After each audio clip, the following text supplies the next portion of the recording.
राष्ट्रवादीचे आमदार जितेंद्र आव्हाड आणि भाजप आमदार पडळकर यांच्या कार्यकर्त्यांमध्ये गुरुवारी विधानभवनाच्या लॉबीतच तुंबाळ हाणामारी झाली. आमदार आणि मंत्री ज्या प्रवेशद्वारातून विधानभवनात प्रवेश करतात त्याच द्वारासमोर सत्ताधारी आणि विरोधी पक्षांच्या आमदारांच्या कार्यकर्त्यांमध्ये हाणामारी झाली.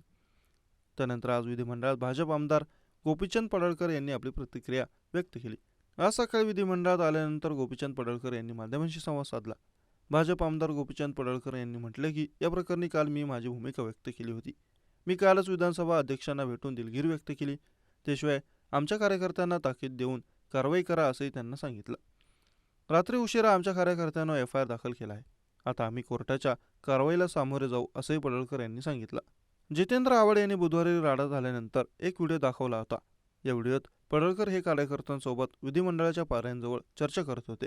त्याच दरम्यान राष्ट्रवादीचे आमदार जितेंद्र आव्हाड यांचे कार्यकर्ते नितीश देशमुख हे जाताना दिसले. त्याचवेळी पडळकर यांनी त्यांच्याकडे पाहून पडळकर यांनी काही भाष्य केल्याचे दिसलं. त्यानंतर देशमुख यांच्यावर हल्ला करण्यात आला.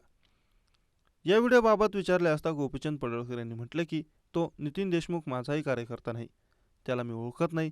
तो व्हिडिओ सगळा पहा. मी कार्यकर्त्यांसोबत चर्चा करत होतो. लक्षवेधीवर चर्चा नव्हती म्हणून बाहेर आलो होतो. त्याचवेळी ही घटना घडली असल्याचं पडळकर यांनी सांगितलं. पत्रकारांशी संवाद साधताना पडळकर यांनी राड्याबाबत प्रश्न विचारला. तुमचा काही संबंध नव्हता, पण तुम्ही काही कार्यकर्त्यांना थांबवण्यास का गेले नाहीत? यावर गोपीचंद पडळकर यांनी भाष्य करणे टाळलं. एरवी पत्रकारांच्या प्रश्नावर आक्रमक भाषेचा वापर करत विरोधकांना हल्लेबोल करणारे पडळकर यांनी थेट मौन बाळगल्याने आता अनेक चर्चांना उधाण आलं आहे. रात्री उशिरा पोलिसांनी आव्हाडांच्या ज्या कार्यकर्त्याने मार खाल्ला त्याच नितीन देशमुखला अटक केली. पोलिसांच्या या कृतीनंतर पडळकर आव्हाड यांच्यातील वाद आणखी शिगेला पोहोचला. नितीन देशमुखांना ताब्यात घेतल्याचं समजताच जितेंद्र आव्हाड आपल्या कार्यकर्त्यांसह तातडीने विधानभवन परिसरात पोहोचले. त्यांनी नितीन देशमुखांच्या अटकेचा विरोध केला. देशमुखांना पोलीस घेऊन जात असताना आव्हाड पोलिसांच्या गाडीसमोर बसून ठिय्या दिला.